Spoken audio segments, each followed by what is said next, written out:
کائنات جل وعلا نے ان کی، مجھے اگر یہاں اجازت دے تو میں حضور کی دل جوئی کی ایک بات کر لوں۔ 12واں پارہ سورہ یوسف سے قبل اللہ کریم جل وعلا نے ایک آیت کریمہ نازل فرمائی کہ آقا کریم علیہ السلام جب دنیا کے معاملات کے اندر اور لوگوں کو دین کی تبلیغ فرما کر جب حضور پر تھکاوٹ کے اثرات ظاہر ہوتے ہیں نا، تو اللہ کریم اپنے محبوب کو فرماتا وَكُلًّا نَقُصُّ عَلَيْكَ مِنْ أَنْبَاءِ الرُّسُلِ مَا نُثَبِّتُ بِهِ فُؤَادَكَ، محبوب آؤ ہم آپ کو انبیاء کے قصے سنائیں تاکہ آپ کا دل مطمئن ہو جائے۔ محبوب آؤ ہم آپ کو گزشتہ انبیاء کے قصے سنائیں۔ وَكُلًّا نَقُصُّ عَلَيْكَ مِنْ أَنْبَاءِ الرُّسُلِ مَا نُثَبِّتُ بِهِ فُؤَادَكَ، تاکہ محبوب آپ کے دل انور کو، دل اطہر کو تازگی ملے، تھکاوٹ محسوس ہے۔ یہ کس کی سنت ہے؟ آئے ہائے، انبیاء کے تذکرے کرنا کس کا عمل ہے؟ قرآن کریم انبیاء کرام علیہ السلام کے تذکار پاک سے قرآن کریم بھرا ہوا ہے، جگہ جگہ انبیاء کرام علیہ السلام کے تذکرے ہیں۔ ہم بھی تو میلاد منا کے کیا کرتے ہیں؟ انبیاء کرام علیہ السلام کے تذکروں کے ساتھ ساتھ خصوصیت کے ساتھ مصطفیٰ جان رحمت کا تذکرہ کرتے ہیں۔ آدم علیہ السلام نے جب ان فکروں کا اللہ کی بارگاہ میں اظہار کیا تو رب کائنات جل وعلا نے وعدہ فرمایا پیارے آدم گھبرانے کی ضرورت نہیں ہے، فکر مند ہونے کی ضرورت ہے ہی نہیں، دنیا میں ہم نے بھیجا ہے تو پھر اہتمام کرنے والے بھی ہم ہیں۔ فرمایا فَإِمَّا يَأْتِيَنَّكُم مِّنِّي هُدًى، پیارے آدم ہم آپ کی اولاد کی رہبری کے لیے، دستگیری کے لیے، ان کی بہتری کے لیے، فکری ترقی کے لیے، اعتقادی ترقی کے لیے، نظریاتی ترقی کے لیے ہم ہر دور میں ہدایات بھیجتے رہیں گے، ہدایات بھیجتے رہیں گے۔ فَإِمَّا يَأْتِيَنَّكُم مِّنِّي هُدًى، میری طرف سے ہدایات پہنچتی رہیں گی۔ فَمَن تَبِعَ، کیا توجہ ہے؟ ڈوڑے سننے تو قرآن بھی سنو، ڈوڑے بھائی سن کے سبحان اللہ آکھنے ہو نا، یہ قرآن ہے، رب کا فرمان ہے۔ جو رب کا فرمان سمجھ نہیں آیا، ڈوڑے بھائی سننے اور سمجھنے کا کوئی فائدہ نہیں ہے۔ فمن تبع، جس نے تابع داری کی ہمارے فرمان کی، جب ہم ہدایت بھیجیں گے جو ہماری ہدایت کو سینے سے لگائے گا، ہماری ہدایت کی پیروی کرے گا، ہماری ہدایت کے مطابق زندگی بسر کرے گا، تو ہم اسے اعزاز اور اکرام کے طور پر فمن تبع ہدایا، جو ہماری ہدایت پر عمل کرے گا، فلا خوف علیہم ولا هم یحزنون کی سند عطا فرما دیں گے۔ فلا خوف علیہم ولا هم یحزنون کی دنیا میں بھی خوف زدہ نہیں ہونے دیں گے، آخرت میں بھی پریشان ہونے نہیں دیں گے۔ آدم علیہ السلام مطمئن ہو گئے، ساتھ ہی آگے تنبیہ فرما دی والذین کفروا وکذبوا، یہ قرآن ہے میرے اور آپ کے لیے، سب کے لیے ہے، بچوں کے لیے، جوانوں کے لیے ہے جو دنیا کے معاملات میں الجھ گئے۔ اور میں والذین کفروا وکذبوا، جو کفر کرے گا، جو جھٹلائے گا، بِآیاتنا، ہماری آیات کو، ہماری نشانیوں کو جو جھٹلائے گا پھر بچ کے جائے گا کہاں؟ اولئک اصحاب النار، انہیں جہنم کا ایندھن بنائیں گے، ہم فیہا خالدون، جہاں وہ ہمیشہ ہمیشہ رہیں گے۔ تو آج سے تہیہ کر لیں کہ ہم رب کریم جل وعلا کے نازل کردہ فرمان پر آنکھیں بند کر کے پیچھے چلیں گے، اور پھر فلا خوف علیہم ولا هم یحزنون کی جب تک سند نہیں مل جاتی تب تک سانس لیں گے نہیں، مسلسل محنت کریں گے، مسلسل کوشش کریں گے، انشاءاللہ بیڑا پار ہو جائے گا۔ یہ وعدہ فرمایا کہ ہم ہدایات بولیں، اللہ تعالیٰ نے اس وعدے کے مطابق حضرت نوح علیہ السلام کو بھیجا، بولیں، حضرت ابراہیم علیہ السلام کو بھیجا، حضرت لوط علیہ السلام کو بھیجا، حضرت اسماعیل علیہ السلام کو بھیجا، حضرت اسحاق علیہ السلام کو بھیجا، حضرت یعقوب علیہ السلام کو بھیجا، حضرت یوسف علیہ السلام کو بھیجا، حضرت موسیٰ علیہ السلام کو بھیجا، حضرت شعیب علیہ السلام کو بھیجا، حضرت زکریا علیہ السلام کو بھیجا، حضرت یحییٰ علیہ السلام کو بھیجا، حضرت عیسیٰ علیہ السلام کو بھیجا، صالح علیہ السلام کو بھیجا، ہود علیہ السلام کو بھیجا۔ رب کائنات جل وعلا نے کم و بیش 1,40,000 یا 1,24,000 انبیاء کرام علیہم السلام کو مبعوث فرمایا، کوئی خطہ، کوئی قریہ، کوئی علاقہ، کوئی بستی، کوئی محلہ، کوئی جگہ کوئی چھوڑی نہیں، ہر خطے کے اندر جہاں جہاں ضرورت تھی رب کائنات جل وعلا نے انہی کی زبان بولنے والوں میں انہی میں سے نبی بھیج دیے، اہتمام کیا۔ اب رب نے تو تمام کر دیا کام، ذمہ داری کس پر آ گئی؟ بولیں، قوموں پر ذمہ داری کس پر آ گئی؟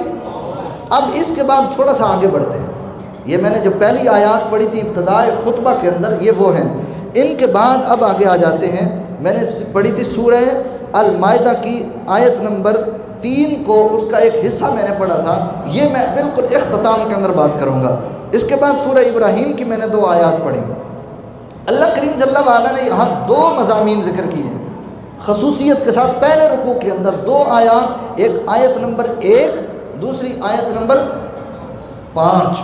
آیت نمبر، میرے ساتھ چلیں گے تو بات سمجھ آئے گی، تھوڑا سا ادھر ادھر دیکھیں گے تو شاید آپ کوئی بات مس کر جائیں اور پھر پورا مضمون سمجھ نہ آئے۔ توجہ کے ساتھ اللہ کریم جل وعلا نے حضرت سیدنا موسیٰ کلیم اللہ علیہ السلام کی نبوت کا ذکر فرمایا اور نبوت کا دائرہ بیان فرمایا۔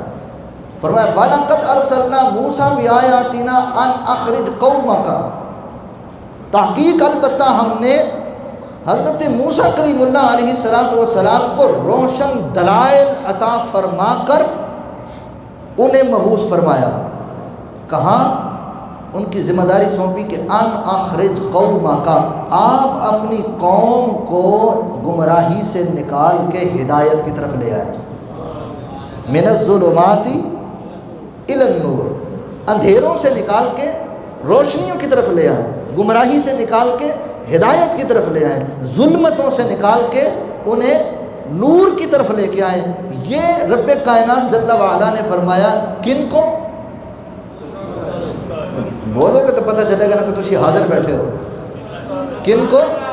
حضرت سیدنا موسیٰ کلیم اللہ علیہ السلام کو۔ اب ان کو فرمایا جا رہا ہے کہ آپ نے اپنی قوم کو گمراہی سے نکال کے ہدایت کی طرف لے کے آنا ہے۔ قوم کون سی ہے؟ بنی اسرائیل، ٹھیک ہے۔ بنی اسرائیل کی ایک بستی کے ایک کونے سے لے کر بستی کے دوسرے کونے تک نبوت کا دائرہ محدود ہے۔ نبوت کا دائرہ محدود ہے کہ آج صرف بنی اسرائیل کے لیے نبی بنا کے بھیجے گئے ہیں، بنی اسماعیل کے لیے نبی بنا کے نہیں بھیجے گئے۔ اور پھر ایک ایک وقت کے اندر ایک نبی کی بعثت ہو چکی ہے، دوسرے خطے میں دوسرا نبی موجود ہے۔ حضرت موسیٰ علیہ السلام آپ کے ہاتھ سے قتل ہوا، یہ حکم ربی یا رب کائنات جل وعلا کی کوئی حکمت تھی، اس کے تحت یہ ہو گیا۔ فَوَقَذَهُ مُوسَىٰ فَقَضَىٰ عَلَيْهِ، موسیٰ علیہ السلام نے ایک شخص کو تھپڑ مارا، یا بعض نے فَوَقَذَهُ کا معنی مکہ کیا ہے، آپ نے لگایا اور وہ بندہ مر گیا۔ اس کے بعد فرعون نے آرڈر جاری کیا کہ جس نے قتل کیا ہے اس قاتل کو تلاش کر کے میرے دربار میں لایا جائے، زندہ یا مردہ۔ اس کا یہ اعلان جاری ہوا تو موسیٰ علیہ السلام کا کوئی محسن تھا جو اس دربار میں موجود تھا، وہ وہاں سے دوڑا اور اس نے آ کے موسیٰ علیہ السلام کو بتایا کہ اس طرح فرعون نے آرڈر جاری کر دیا ہے۔ تو موسیٰ علیہ السلام تھوڑے سے پریشان ہوئے اور وہاں سے جب چلنے لگے تو اللہ کریم جل وعلا نے فرمایا وَلَمَّا تَوَجَّهَ تِلْقَاءَ مَدْيَنَ، ہم نے ان کی توجہ مدین کی طرف کر دی۔ موسیٰ علیہ السلام شہر مدین میں داخل ہوئے، وہاں اللہ کے نبی حضرت شعیب علیہ السلام موجود تھے۔ یہ بھی نبی، وہ بھی نبی، وقت ایک، لمحہ ایک، دن ایک، نبی کتنے؟ موسیٰ علیہ السلام بھی نبی، موسیٰ علیہ السلام کے بھائی سیدنا ہارون علیہ السلام بھی، بولیں وقت ایک، نبی کتنے ہو گئے؟ 3 ہو گئے، ایک شعیب علیہ السلام، ایک موسیٰ علیہ السلام، ایک حضرت ہارون علیہ السلام۔ وقت ایک ہے، دن ایک ہے، نبی کتنے ہو گئے؟ 3 ہو گئے۔ ایک ہی وقت کے اندر 3 نبی ہیں۔ واقعہ بڑا طویل ہے کہ شعیب علیہ السلام کے پاس پہنچے، شعیب علیہ السلام نے فرمایا ہماری 8 سال بکریاں چراؤ، جانور چراؤ، ہم اپنی بیٹی کا رشتہ آپ کے ساتھ کر دیں گے، آپ کی شادی کر دیں گے، آپ کو اپنا داماد بنا لیں گے۔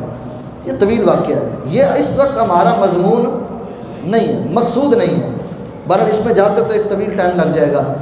مقصد یہ ہے کہ وقت ایک ہے، نبی 3 موجود ہیں۔ حضرت ابراہیم علیہ السلام موجود ہیں. یہ واقعہ پورا تفصیل کے ساتھ سورہ عنکبوت کے اندر 20ویں پارے میں رب کائنات جل وعلا نے ذکر فرمایا کہ وقت ایک ہے. حضرت ابراہیم علیہ السلام موجود ہیں, ان کے پاس ملائکہ کا نزول ہوا اور انہوں نے آ کے بتایا کہ ہم جو ہے وہ قوم لوط کے لیے عذاب لے کر آئے ہیں. کیا لے کر آئے ہیں؟ میں آپ کے سامنے وہ آیت ابھی پڑھ دیتا ہوں. قوم لوط کے لیے ہم عذاب لے کر آئے ہیں. وَلَمَّا جَاءَتْ رُسُلُنَا إِبْرَاهِيمَ بِالْبُشْرَىٰ قَالُوا إِنَّا مُهْلِكُو أَهْلِ هَٰذِهِ الْقَرْيَةِ, ہم اس قریے کو ہلاک کرنے کے لیے, اس قریے کو, اس بستی کو تباہ کرنے کے لیے یہ فرشتے آئے. اور نحن, آگے حضرت ابراہیم علیہ السلام نے فرمایا کہ ان کے درمیان قَالَ إِنَّ فِيهَا لُوطًا, میں آپ اس بستی کو تباہ کرنے کے لیے آ گئے تو اس میں تو حضرت لوط علیہ السلام موجود ہیں. تو فرشتے کہنے لگے قَالُوا نَحْنُ أَعْلَمُ, ہمیں پتہ ہے, ہمیں معلوم ہے, ہم جانتے ہیں. بِمَنْ فِيهَا لَنُنَجِّيَنَّهُ, ہم ان کو بچا لیں گے, ہم ان کو بچا لیں گے. اور وَأَهْلَهُ, ان کے جتنے چاہنے والے جو ان کے غلام ہوں گے ان کو. پتہ چلا جو نبی کا چاہنے والا ہو وہ عذاب سے بچ جاتا ہے. فرمایا إِلَّا امْرَأَتَهُ, مگر نبی علیہ السلام حضرت سیدنا لوط علیہ السلام کی بیوی, ان کی چاہنے والی, ان کی اہل بیوی ہے, اہل نہیں ہے, ماننے والی ان کو نہیں. پتہ چلا وقت ایک, نبی کتنے, پہلے 3 کا ذکر ہو گیا اور یہاں کتنے, 2. وقت ایک, نبی 2. پتہ چلا کہ ایک ایک وقت کے اندر 2 نبی, ایک ایک وقت کے اندر 3 نبی روئے زمین پر مبعوث ہوتے رہے. وقت ایک ہوتا تھا, علاقے الگ الگ ہوتے تھے. ایک کو میں مثال دے رہا ہوں, مثال الگ ہوتی ہے, مماثلت الگ ہوتی ہے, مماثلت نہیں, مثال. ایک نبی کو مصر کی طرف بھیجا تو ایک نبی کو شام کی طرف بھیجا. وقت ایک ہے, نبی الگ الگ ہے.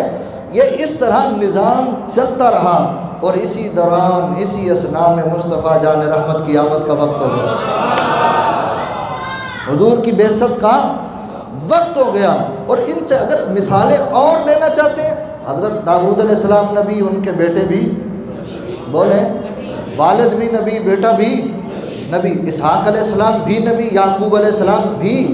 یعقوب علیہ السلام کنعان میں موجود ہیں, یوسف علیہ السلام مصر میں موجود ہیں. وہ ادھر نبی ہیں, یہ ادھر نبی ہیں. وقت ایک ہے, نبی زیادہ موجود ہیں.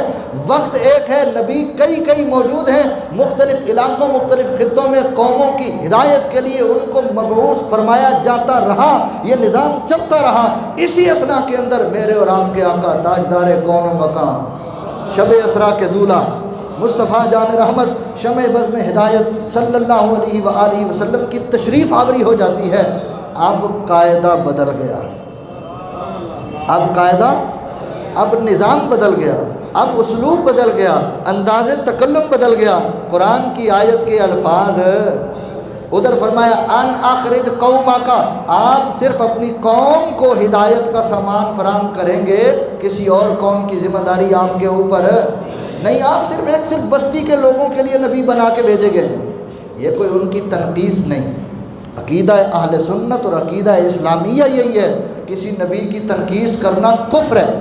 کیا ہے؟ انبیاء کی تنقیص نہیں کر رہا, اور یہ تنقیص کی نیت بھی نہیں ہے. انبیاء کی نبوت کا دائرہ جتنا تھا رب نے اس کو بیان فرما دیا, اور ان کے اس نبوت کے دائرے کو بیان کرنے کے بعد آگے شان مصطفیٰ بیان کرنا مقصود ہے. کسی نبی کی شان کو کم کرنا مقصود نہیں ہے. ہمیں تو یہ حیثیت ہی حاصل نہیں, نہ ہی یہ ہمارا منصب ہے. اس لیے کہ رب نے خود فیصلہ فرما دیا قرآن کریم میں, تلک الرسل فضلنا بعضهم, رب نے بعض نبیوں کو بعض پر فضیلت عطا فرمائی ہے, اور تمام انبیاء پر مصطفیٰ جان رحمت کو فضیلت عطا فرمائی ہے.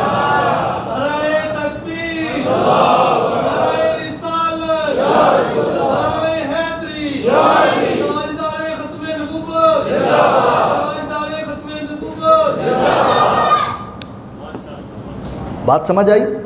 جہاں سے بات سمجھنا ہے وہیں روک لیں, تاکہ مضمون کا کوئی جملہ باقی رہے. نہ جائے، پوری تفصیل اور پوری ڈیٹیل سمجھ آئے، تاکہ یہاں سے آپ اٹھ کر جائیں تو عقیدہ ختم نبوت کے حوالہ سے سینہ منور ہو چکا ہو۔ یہ مقصد ہوتا ہے اجتماع کا، لوگوں کو اکٹھا کرنے کا۔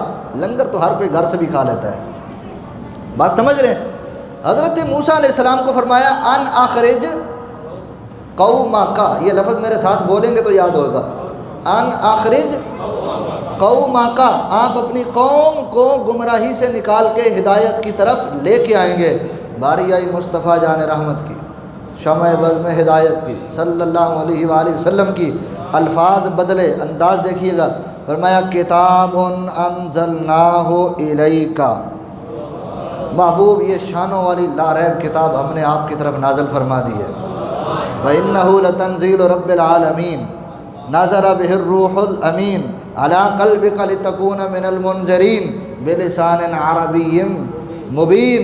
یہ وہ کتاب ہے جو لسان عرب کے اندر، جو دنیا کی تمام زبانوں کی امام زبان ہے، اس زبان کے اندر ہم نے اس قرآن کو نازل کر دیا۔ اور یہ اس قرآن کا امتیاز ہے، یہ اس کتاب کی شان اور عظمت ہے کہ جس کے ابتدائی ٹائٹل کے طور پر فرما دیا ذالک الکتاب لا ریب فیہ، اور اس کتاب کا اعجاز ہے، اس کتاب کا مقام ہے، مرتبہ ہے، جس کے بارے میں فرمایا کل ان اجتمعت الانس والجن علی ان یأتوا بمثل ھذا القرآن، تم جنوں کو اکٹھا کر لو، ساری دنیا کے انسان اکٹھے ہو جائیں، دنیا کے فلاسفر اکٹھے ہو جائیں، دنیا کے جناب سمجھدار اکٹھے ہو جائیں، دانشور اکٹھے ہو جائیں، تجزیہ کار اکٹھے ہو جائیں، شاعر اکٹھے ہو جائیں، دنیا کے لوگوں کو اکٹھا کر کے لے آؤ، اس کتاب کی مثال لا سکتے نہیں، اس لیے کہ کتاب انزلناہ الیک، محبوب یہ کتاب ہم نے آپ کی طرف نازل کی ہے۔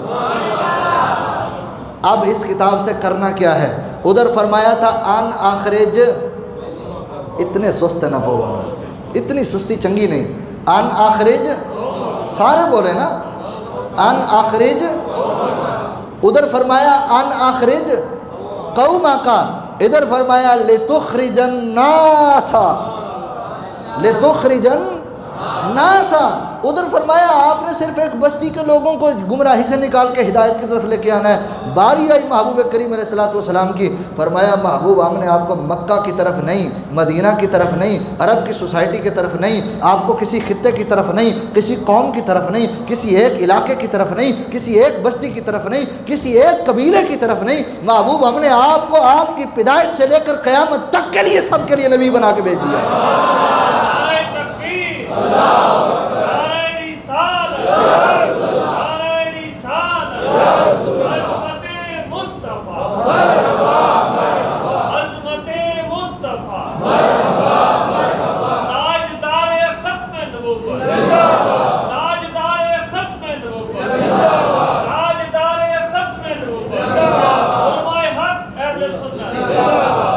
ان اخرج قومک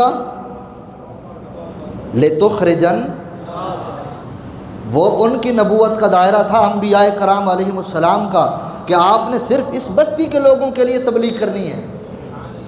محبوب کریم علیہ السلام کی باری آئی تو کیا فرمایا لتخرجن۔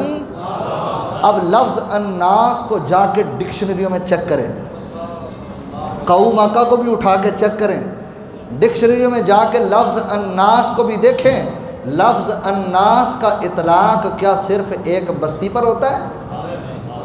کیا صرف ایک قوم پر ہوتا ہے؟ کیا صرف چند قبیلوں پر ہوتا ہے؟ کیا صرف مکہ کے لوگوں پر اس کا اطلاق ہوتا ہے؟ نہیں، فرمایا یا ایھا الرسول، اے محبوب صلی اللہ علیہ وآلہ وسلم، ایک منٹ نہیں، یا ایھا الناس، اے لوگو، انی رسول اللہ الیکم جمیعا، انی رسول اللہ علیکم جمیعا، میں تم سب کی طرف رسول بنا کے بھیجا گیا ہوں، کسی ایک قوم یا بستی یا قریہ یا علاقہ یا سوسائٹی کے لیے نہیں۔ لتخرج الناس من الظلمات الی النور، محبوب آپ نے ساری انسانیت کو اب گمراہی سے نکال کے ہدایت کی طرف لے کے آنا ہے۔ اب جب حضور اس منصب پر فائز ہیں، حضور اس منصب پر فائز ہیں، حضور ہدایت کے اس مقام پر فائز ہیں، حضور تبلیغ دین کے اس منصب پر فائز ہیں، حضور کی نبوت اور رسالت کا دور ابھی چل رہا ہے۔ ان کے ادوار محدود تھے، ان کے ادوار، ان کی نبوت کا پیغام بھی محدود تھا۔ اور جہاں میں نے پہلے جو آیت کریمہ ذکر کی سورہ بقرہ کی فَإِمَّا يَأْتِيَنَّكُم مِّنِّي هُدًى، قومیں جو آئی ہوئی تھیں ان کے پاس جو ہدایت کا پیغام انبیاء لا رہے تھے۔ اب میں ایک چھوٹی سی مثال دینے لگا ہوں، یہ تمثیل نہیں، مثال ہے، مماثلت نہیں ہے، مثال ہے۔ پہلی کلاس کے بچے ہوں تو ٹیچر، اتنے تو سوست نہ ہوگا نا، یہ ٹائم زیادہ ہو گیا ہے۔ پہلی کلاس کے بچے ہوں تو ٹیچر بھی بولیں پی ایچ ڈی اسکالر وہاں لگایا جائے گا، بولیں۔ دوسری کلاس کے بچے ہوں تو پروفیسر کو، ایگریکلچر یونیورسٹی کے پروفیسر جو سب سے بڑا ان کا وائس چانسلر ہوگا، اس کو لا کے کھڑا کیا جائے گا کہ دوسری کلاس کے بچوں کو آپ پڑھائیں، بولیں۔ تیسری کلاس کا بچہ ہو تو کون سا پروفیسر وہاں ہائر کیا جائے گا؟ درجہ وائز ہے نا، قومیں درجہ وائز ترقی کر رہی تھیں۔ جس قوم کو جو علمی فکری ترقی حاصل تھی، ان کی حیثیت کے مطابق معجزات عطا فرما کے انبیاء کو بھیجا گیا۔ بات سمجھ رہے؟ انبیاء کو مبعوث فرمایا گیا۔ قومیں ترقی کر رہی تھیں، انسانیت بھی ابھی، جیسے بچہ چھوٹا ہوتا ہے پھر آہستہ آہستہ بڑا ہوتا ہے، آدم علیہ السلام دنیا میں تشریف لائے، دنیا میں یعنی زمین ابھی نئی نئی آباد ہو رہی تھی، انسانیت ابھی ترقی کر رہی تھی، انسانیت ابھی ترقی کر رہی تھی، ترقی کی طرف گامزن تھی۔ اور جس وقت کلاس سب سے اعلیٰ درجے پر پہنچ چکی ہو تو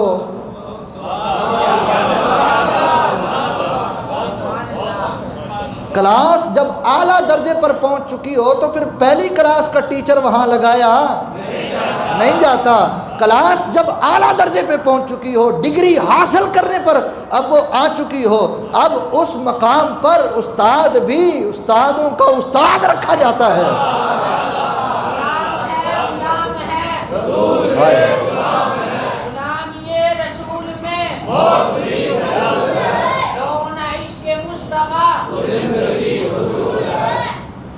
یہ دلیل ہے، اب قوم ترقی کر رہی تھی، قوم نے ہواؤں میں اڑنا تھا، انسانیت ترقی کر گئی تھی، انسانیت نے اب جہازوں کو ہوا میں اڑانا تھا۔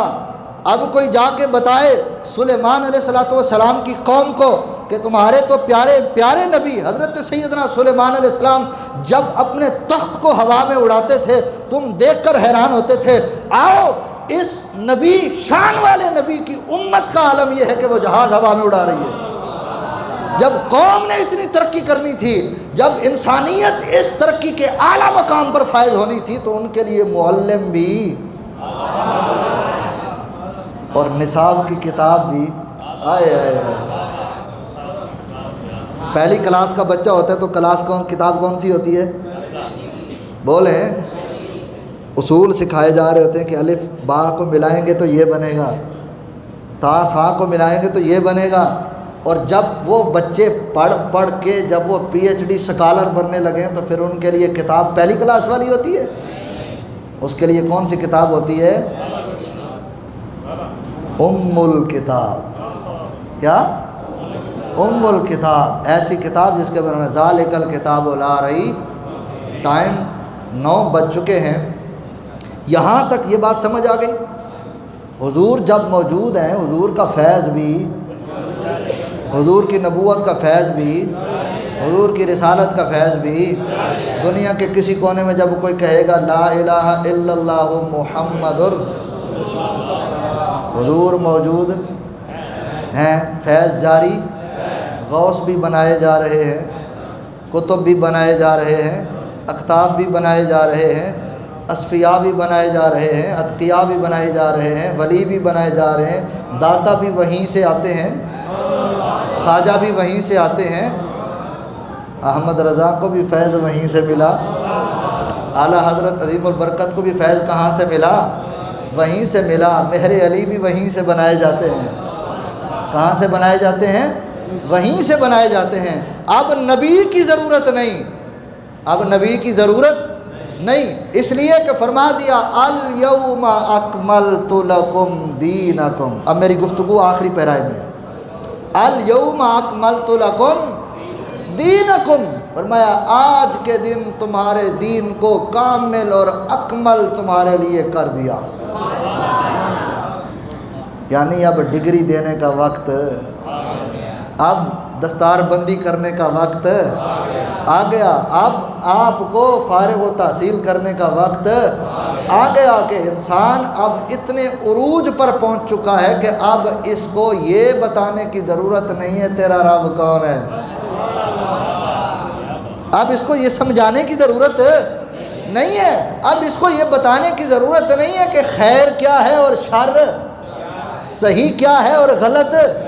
یہ قاعدے تھے بچوں کے لیے، یہ اصول تھے پہلی کلاس کے لوگوں کے لیے۔ اب آپ پڑھ کر اعلیٰ درجے پر فائز ہو چکے ہیں، اب آپ کو سند اعزاز عطا کرنے کا وقت تھا، آپ کو تمغہ امتیاز دینے کا وقت تھا۔ اب فرمایا جا رہا ہے تمہارے لیے تمہارے دین کو مکمل کر دیا گیا۔ الیوم اکملت لکم دینکم واتممت علیکم نعمتی، اور اس کے بارے میں لفظ واتممت علیکم نعمتی کے بارے میں تمام تر مفسرین نے خصوصاً تفسیر جلالین کے اندر لکھا ہے کہ اس سے مراد، نعمت سے مراد وہ نعمت نبوت ہے، نعمت فرمایا واتممت، تمام کر دی ہم نے، مکمل کر دی، علیکم تمہارے لیے، واتممت علیکم نعمتی تمہارے لیے نعمت کو ہم نے تمام کر دیا، اور وردیت لکم الاسلام دینا، اب ہم تم سے اسلام کے دین ہونے پر راضی ہیں۔ یہاں پر ایک واقعہ سنا دوں، اجازت ہے؟ آقا کریم علیہ الصلوۃ والسلام مصطفیٰ جان جانا صلی اللہ علیہ وسلم تشریف فرما ہے۔ آقا کریم علیہ الصلوۃ والسلام نے ارشاد فرمایا جو کچھ پوچھنا ہے پوچھ لیں۔ ایک شخص کھڑا ہوا کہنے لگا یا رسول اللہ میرے باپ کا نام کیا ہے؟ امتحان لے رہا ہے، کسوٹی کر رہا ہے۔ جب حضور نے اس کی طرف دیکھا نا تو اس کے چہرے سے یہ اثرات ظاہر ہو رہے تھے کہ یہ امتحان لینا چاہتا ہے۔ فرمایا جا اپنی ماں سے پوچھ، جس کا تو بیٹا کہلاتا ہے اس کا بیٹا نہیں ہے۔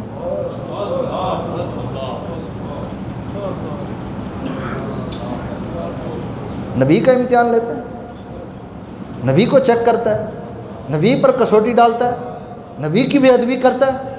اب نتیجہ دیکھ، اس سے علماء نے، مفسرین نے، محدثین نے، فقہاء نے، صوفیاء نے، بزرگان دین نے، اکابرین نے، اسلاف نے، سب نے یہ نتیجہ اخذ کیا جو نبی کی ذات پر اعتراض کرے جا کے شجرہ چیک کرے، وہ جا کے شجرہ چیک کرے، وہ ضرور وہ